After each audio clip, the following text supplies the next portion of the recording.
Hello everyone, welcome to code Gurukul. इस video में हम स्टार्ट करेंगे Python functions.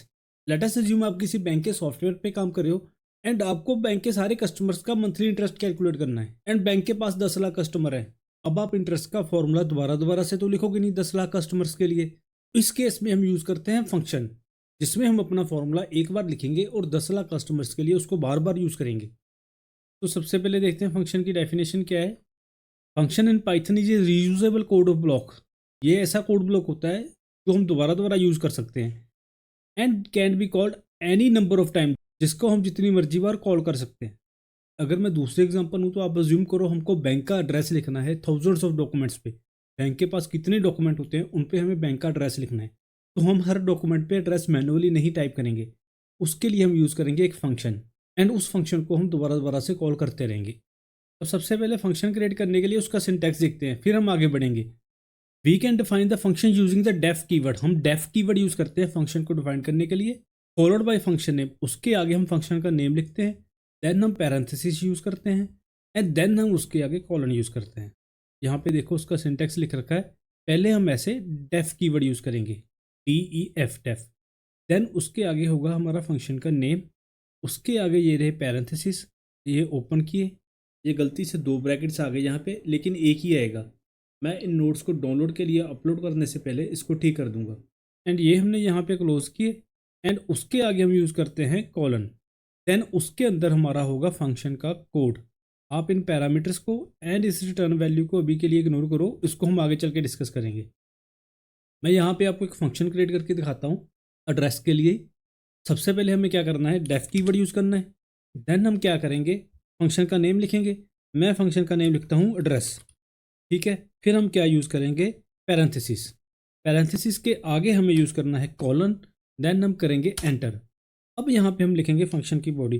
Let us assume मेरे को एड्रेस ही प्रिंट करना है, तो मैं यहाँ पे प्रिंट लिखूंगा एंड प्रिंट के अंदर मैं लिख दूंगा एड्रेस। टाइम को बचाने के लिए एड्रेस मैंने पहले से लिख रखा है, मैं इसको कॉपी करता हूँ एंड यहाँ पे इसको पेस्ट करता हूँ। ये रहा हमारा एड्रेस, ठीक है। ये बन गया हमारा फंक्शन। यहाँ पे एक चीज़ देखो, यहाँ पे हमें फंक्शन का जो भी कोड है उसको इंडेंट किया है एक टैब अंदर, ठीक है। इस चीज़ का ध्यान रखना, अगर हम कोड को इंडेंट नहीं करेंगे तो ये ब्रेक करेगा। तो कोड को इंडेंट करना बहुत ज़रूरी है। ये बताता है कि फंक्शन का ब्लॉक स्टार्ट हो चुका है। अब ये हमने फंक्शन क्रिएट तो कर लिया, अब हमें फंक्शन को कॉल कैसे करना है उसके लिए पहले नोट्स में चलते हैं।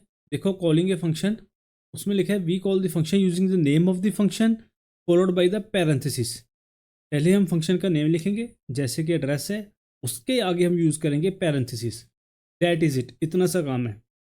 अब इसको मैं कॉल करके दिखाता हूँ आपको। यहाँ पे हम क्या करेंगे, फंक्शन का नेम लिखना है जो कि एड्रेस एंड आगे यूज़ करने हैं हमने पैरेंथेसिस। बस इतना सा काम है। इसको रन करने के लिए मैं यहाँ पे रन पे क्लिक करता हूँ और देखो हमारे कोड ने एड्रेस को प्रिंट कर दिया। जैसे कि मैं आपको बता रहा था इंडेंटेशन बहुत ज़रूरी है, मैं इंडेंटेशन को ब्रेक करके दिखाता हूँ। मैंने टैब को यहाँ से रिमूव कर दिया। अब मैं इसको रन करूँगा तो देखो हमारे पास आएगा इंडेंटेशन एरर। इसलिए मैं बोल रहा था ये टैब बहुत ज़रूरी है, ठीक है। ये टैब हमने देना ही देना है। इसके अंदर हम जितनी मर्जी लाइन्स लिख सकते हैं। जैसे सेम एड्रेस मैंने 3 बार लिख दिया, अगर मैं इसको रन करूँगा तो ये भी चलेगा, ठीक है। इसने सेम एड्रेस 3 बार प्रिंट कर दिया नीचे, ठीक है। ये मैंने आपको सबसे बेसिक फॉर्म ऑफ फंक्शन बताया, जिस फंक्शन में हमने सिर्फ एक फंक्शन को डिफाइन किया है, उसके अंदर हमने प्रिंट स्टेटमेंट यूज़ करी एंड देन उसको कॉल कर दिया। हम इस फंक्शन को अब जितनी मर्जी बार कॉल कर सकते हैं। मैं यहाँ पे भी कर सकता हूँ, यहाँ पे फिर से कर सकता हूँ एंड इसके अंदर मैं कोई भी प्रिंट लिख सकता हूँ। जैसे मैं लिखूँगा प्रिंट 2 एंड देन यहाँ पे लिखता हूँ प्रिंट 3, ठीक है। मीन्स हमने तीसरी बार फंक्शन को कॉल कर लिया। अब मैं इसको रन करता हूँ तो देखो इसने ये भी प्रिंट किया 3 वाला। इसको मैं थोड़ा सा बड़ा करके दिखाता हूँ, 2 वाला भी प्रिंट किया एंड देन ये रहा हमारा फर्स्ट एड्रेस। ये होते हैं फंक्शन एंड ये होती है हमारी फंक्शन की कॉल। ऐसे करके हम अपने फंक्शन को जितनी मर्जी बार चाहे यूज़ कर सकते हैं। मैंने फंक्शन को समझाने के लिए आपको सबसे बेसिक फंक्शन यूज़ किया था। अब हम आगे नेक्स्ट लेवल पे मूव करते हैं। फंक्शन में हम पैरामीटर्स भी पास कर सकते हैं। पैरामीटर्स मीन्स वैल्यूज़ भी पास कर सकते हैं। जैसे कि मैं इस कोड को करता हूँ कमेंट कंट्रोल फॉरवर्ड स्लैश से, इसने इसको ग्रीन कर दिया, मीन्स ये सारा कोड कमेंट हो गया। हम आगे एक नया फंक्शन क्रिएट करते हैं। मैं क्या करता हूँ, मैं एक फंक्शन क्रिएट करता हूँ। इसमें मैं क्या करना चाहता हूँ, मैं वेरिएबल्स को मल्टीप्लाई करना चाहता हूँ, ठीक है। एंड उसके अंदर मैं कोड लिखना चाहता हूँ प्रिंट, ये क्या कर दे, ए वेरिएबल को बी से मल्टीप्लाई कर दे, तो फंक्शन को यहाँ पे ए एंड बी की वैल्यू कहाँ से मिलेगी, उसके लिए हम यहाँ पे यूज़ करेंगे parameters in the parenthesis A and B. देखो पहले ये यहाँ पे एरर दिखा रहा था, मैं ए एंड बी को पहले रिमूव भी करके दिखाता हूँ आपको। देखो मैंने ए एंड बी को रिमूव कर दिया, ये नीचे दिखा रहा है एरर। ये क्या कर रहा है, बोल रहा है ए इज़ नॉट डिफाइंड। अगर आप ए के ऊपर माउस का कर्सर लेके आओगे या बी पे लेके आओगे तो ये एरर शो कर रहा है, बी इज़ नॉट डिफाइंड। अगर मैं इसको यहाँ पे डिफाइन करता हूँ अभी, तो ये एरर रिमूव हो गया। ये हमने क्रिएट किया function to multiply two numbers. अब इसको कॉल कैसे करेंगे, इसको कॉल करने के लिए फिर से हम वही सेम अप्रोच यूज़ करेंगे, मल्टीप्लाई यूज़ करेंगे एंड देन हम पैरेंथेसिस यूज़ करेंगे। यहाँ पे स्पेलिंग में गलती है, मल्टीप्लाई आना है। एंड इसके अंदर हम ए एंड बी की वैल्यू पास करेंगे, जैसे कि मैं पास करता हूँ 4,5।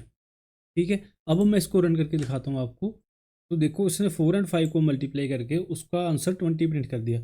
ऐसे ही मैं अगर किसी और दूसरे नंबर को मल्टीप्लाई करना चाहता हूँ, जैसे कि 8 एंड 5 हो गया, या फिर से मैं करता हूँ यहाँ पे 10 एंड 201 हो गया। यहाँ पे भी मैं इसको थोड़ा सा कॉम्प्लिकेटेड करता हूँ, 108090 ऐसे करता हूँ। ठीक है, अब देखो हम क्या कर रहे हैं, हमने एक बार सिर्फ फंक्शन क्रिएट किया मल्टीप्लाई का, हम उसको 3 बार अलग अलग कैलकुलेशंस करने के लिए कॉल कर रहे हैं।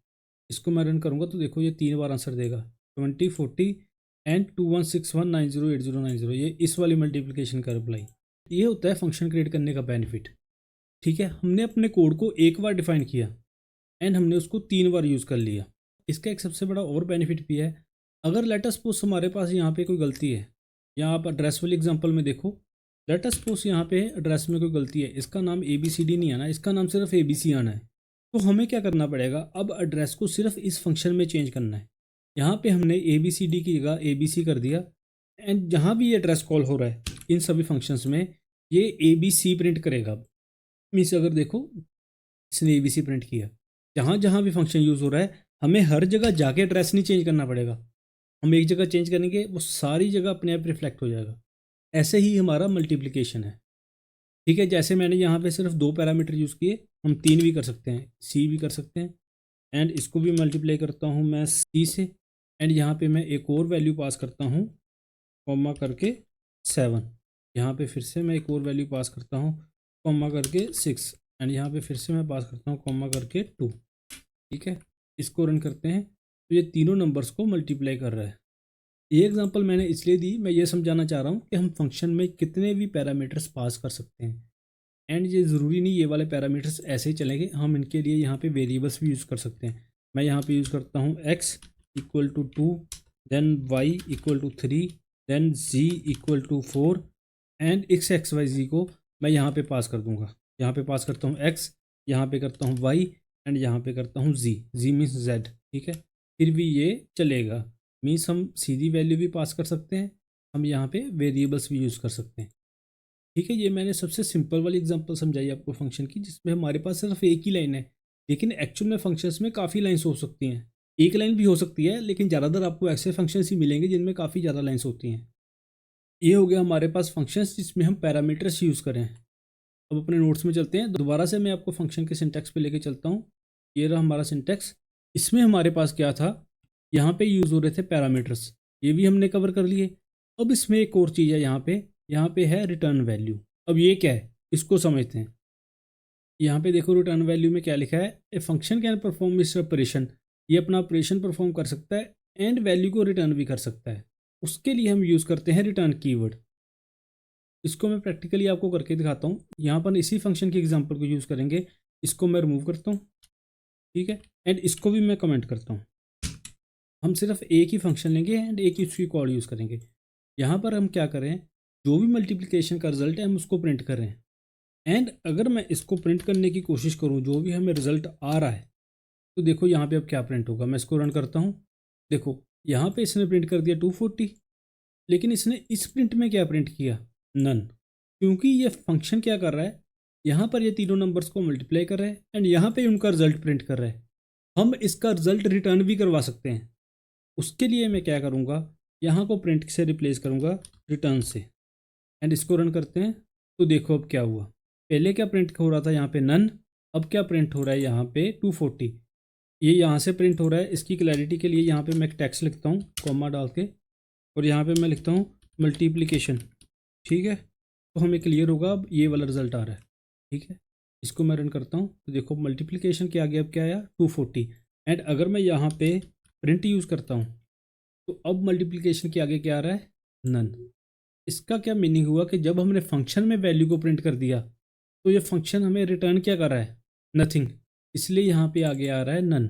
एंड अगर हम वैल्यू को यहाँ से रिटर्न करवा रहे हैं यूजिंग द रिटर्न कीवर्ड, अब जो भी एबीसी का रिजल्ट आ रहा है ये उसको रिटर्न कर रहा है, ये उसको यहाँ पे नहीं प्रिंट कर रहा है, ठीक है। ये इस फंक्शन के अंदर अब कुछ नहीं प्रिंट हो रहा, जो भी इसका रिजल्ट आएगा ये इसको यहाँ पे रिटर्न कर रहा है। मीन्स यहाँ से फंक्शन कॉल हो रहा है, ये वहाँ पे उसकी वैल्यू को रिटर्न कर रहा है, ठीक है। इसलिए जब हम रिटर्न करके इस फंक्शन को रन करते हैं तो ये यहाँ पे मल्टीप्लिकेशन का रिजल्ट प्रिंट करता है। तो मैं थोड़ा सा बड़ा कर देता हूँ। अब मैं फंक्शन के बारे में आपको एक दो चीज़ें और बताता हूँ। इसको मैं करता हूँ कमेंट। लेट अस अज्यूम मैं कोई फंक्शन का कोड लिख रहा हूँ डेफ, एंड इसका मैं नाम रखता हूँ सैलरी, ठीक है। ये सैलरी कैलकुलेट करने के लिए मैंने एक फंक्शन क्रिएट करना स्टार्ट करा, लेकिन मेरे को ये नहीं मालूम उसकी बॉडी में एक्चुअल में आएगा क्या। मेरे को थोड़ी सी डाउट है सपोज करो उसकी कैलकुलेशन के ऊपर। एंड मैं चाहता हूँ मैं इस फंक्शन को ब्लैंक छोड़ दूँ अभी के लिए, मैं इसके अंदर कोई कोड ना लिखूँ। अगर मैं इसको ऐसे ही ब्लैंक छोड़ूंगा एंड इस वाले स्क्रिप्ट को रन करूँगा तो देखो ये हमें दे रहा है इंडेंटेशन एरर। लेकिन मेरे पास अगर ऐसा केस आता है कि अभी डिसाइडेड दिए कि फंक्शन की बॉडी में क्या लिखना है, मैं यहाँ पे यूज़ कर सकता हूँ पास कीवर्ड, ठीक है। हम यहाँ पे पास करेंगे तो अब ये वैलिड है, ठीक है। मैंने फंक्शन डिफाइन करा और उसकी बॉडी में पास लिख दिया। पास मीन्स इसका कोड हम बाद में लिख सकते हैं। अब मैं इसको रन करूँगा तो देखो अब ये हमें कोई एरर नहीं थ्रो करा। अब एरर को चेक करने के लिए मैं यहाँ पे कोई प्रिंट भी लिख देता हूँ ABC, कि हमें पता चलना चाहिए कि ये हमारी स्क्रिप्ट चल रही है। अब देखो ABC प्रिंट हो गया। अब जब मैं पास को रिमूव करता हूँ, अब इसको रन करते हैं तो फिर से हमारे पास आया इंडेंटेशन एरर, ठीक है। जब भी हमें फंक्शन की बॉडी ब्लैंक छोड़नी है तो उसके अंदर हम पास लिख सकते हैं। अब हम आगे बढ़ते हैं टाइप्स ऑफ फंक्शन। हमारे पास एक्चुअल में दो टाइप के फंक्शन होते हैं। पहले होते हैं इनबिल्ट फंक्शन एंड दूसरे होते हैं यूजर डिफाइंड फंक्शन। दोनों हमारे सामने ही है, ठीक है। ये प्रिंट हमारे पास एक इनबिल्ट फंक्शन है।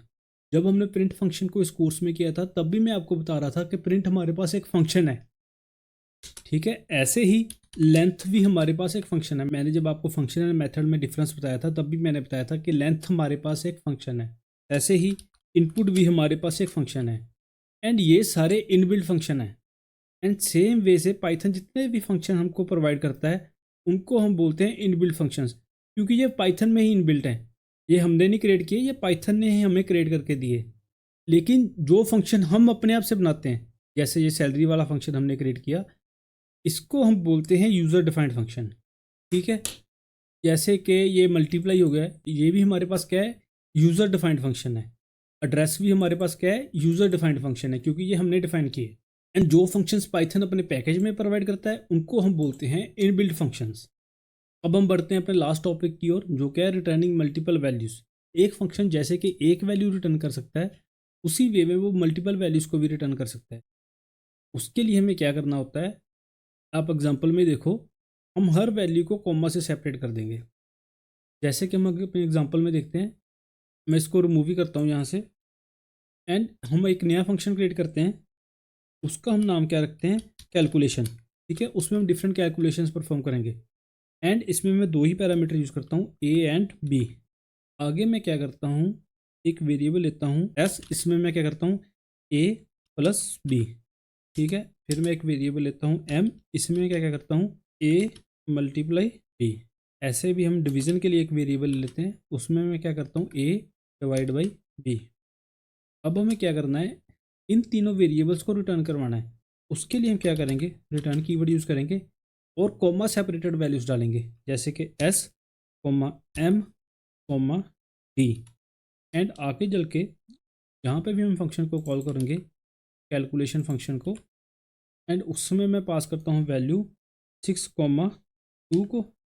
एंड इनको वैल्यूज़ को रिसीव करने के लिए हम यहाँ पे वेरिएबल्स यूज़ करेंगे A comma B comma C, that is it. अब क्या होगा, S की वैल्यू A वेरिएबल में आएगी, M की ऐसे ही B में आएगी एंड D की वैल्यू ऐसे ही C में आएगी। इसको चेक करने के लिए हम यहाँ पे यूज़ करते हैं प्रिंट एंड यहाँ पे मैं प्रिंट करता हूँ A comma B comma C। इसको रन करते हैं इसको रन करने के बाद देखो हमारे पास आंसर आया 8, 12 एंड 3.2। ठीक है, इसको मैं थोड़ा सा बड़ा करके दिखाता हूँ। इसने इन तीनों वैल्यूज़ को रिटर्न करवा दिया। यहाँ पे मैं टेक्स्ट डालता हूँ, ये कैल्क ही लिख देता हूँ सिंपल, एंड कॉमा से करता हूँ सेपरेट। यहाँ पे यूज़ करता हूँ इक्वल टू, सो डैट हमें पता चले कि हमारा रिजल्ट क्या आ रहा है। फिर से इसको रन करता हूँ तो देखो उसने आंसर दिया कैल्क 8, 12 एंड 3.2। ऐसे हम मल्टीपल वैल्यूज़ को रिटर्न करवा सकते हैं अपने फंक्शन में से। बस इसमें मैं एक और चीज़ दिखाता हूँ। ये लास्ट है इस लेक्चर की। मैं यहाँ पे इन दोनों वेरिएबल्स को रिमूव करता हूँ एंड यहाँ से भी रिमूव करता हूँ। ठीक है, हम इसकी वैल्यू को रिसीव करें सिर्फ एक ही वेरिएबल में। अब देखो क्या होता है, देखा डिफरेंस, देखा आपने क्या है, कैल्क 8, 12 एंड 3.0, एंड ये क्या है, ये हमारे पास टुपल है। ठीक है, समझ गए इस चीज़ को मैं आपको क्या समझाना चाहता हूँ। जब हम मल्टीपल वैल्यूज़ को रिटर्न करते हैं तो ये इनको एक टुपल की फॉर्म में रिटर्न कर रहे हैं। ठीक है, याद रखना इस चीज़ को। जब हम कॉमा से मल्टीपल वैल्यूज़ को रिटर्न करवा रहे हैं तो ये उनको in the form of tuple return करवा रहा है, एंड हम यहाँ पे उस टुपल को अनपैक करते हैं। एंड अगर हम अनपैक नहीं भी करेंगे तो ये टुपल को ऐसे का ऐसे ही रिसीव कर लेगा, जैसे कि यहाँ पे हो रहा है। इसने इन तीनों वैल्यूज़ को ए वेरिएबल में एज ए टुपल रिसीव कर लिया। ठीक है, ये थे हमारे लिए फंक्शंस। अब जाने से पहले होमवर्क क्या है हमारा, जैसे कि मैंने इसकी इंट्रोडक्शन में एक एग्जांपल दी थी। आपको एक फंक्शन क्रिएट करना है इंटरेस्ट कैलकुलेट करने के लिए, एंड उसमें आपने बहुत सिंपल काम करना है। हमको सिर्फ 3 ही वेरिएबल यूज़ करने हैं। पी मीन्स प्रिंसिपल, देन हमें यूज़ करना है R means rate, and then हमें यूज़ करना है T means time. And interest के लिए हम फॉर्मूला क्या यूज़ करेंगे, P into R into T divide by 100। बस आपने अपने इस फंक्शन में यही करना है। 3 पैरामीटर्स यूज़ करने हैं, P R and T, and इनको इंटरेस्ट कैलकुलेट करके उसको रिटर्न करवाना है। ये आपका होमवर्क है। एंड होमवर्क को करके मेरे को उसका सोल्यूशन कमेंट करना मत भूलना। जाने से पहले हम जल्दी से एक बार रिवाइज करते हैं क्योंकि ये बिल्कुल नया टॉपिक है। हमने आज किए फंक्शंस। फंक्शन क्या होता है, रीयूजेबल कोड ब्लॉक। ठीक है, जिसको हम जितनी मर्जी बार कॉल कर सकते हैं। फंक्शन को हम क्रिएट कैसे करते हैं, using the def keyword, and उसके आगे हम क्या करते हैं, फंक्शन का नेम यूज़ करते हैं, देन हम यूज़ करते हैं पैरेंथेसिस, एंड आगे यूज़ करते हैं कॉलन्स। अब तो हमें ये वाले पैरामीटर्स भी मालूम है। इसमें पैरामीटर 1 पैरामीटर क्या है, जो भी वैल्यूज़ फंक्शन को हम पास कर रहे हैं, एंड रिटर्न क्या है, जो वैल्यू फंक्शन हमारे पास रिटर्न कर रहा है। देन आगे है फंक्शन को हम कॉल कैसे करते हैं, using the function name and then parenthesis, and parenthesis में हम उसके वैल्यूज़ पास करते हैं जो भी हम वहाँ पे यूज़ करना चाहते हैं। देन हमारे पास आता है रिटर्न वैल्यू। फंक्शन हमें वैल्यू भी रिटर्न करता है जो कि हमको मालूम है, एंड फंक्शन रिटर्न वैल्यू के साथ साथ फंक्शन मल्टीपल वैल्यूज़ को भी रिटर्न कर सकता है जो कि हम कोमा से सेपरेट करते हैं। होमवर्क को करके उसका सोल्यूशन कमेंट करना मत भूलना। एंड नेक्स्ट वीडियो में हम फंक्शन के आर्गुमेंट्स करेंगे, एंड नेक्स्ट उससे रिलेटेड कुछ और टॉपिक्स को कवर करेंगे। तो आज की वीडियो के लिए इतना ही। अगर आप इन नोट्स को डाउनलोड करना चाहते हो तो मैं इनका लिंक वीडियो के डिस्क्रिप्शन में दे दूंगा, आप वहाँ से डाउनलोड कर सकते हो। अगर आपको ये वीडियो अच्छी लगी तो प्लीज़ इसको लाइक कीजिए एंड हमारे चैनल को सब्सक्राइब कीजिए। अगर आपके पास कोई सजेशन है तो please let me know in the comment section. Thank you for your time. We will meet again in the next video.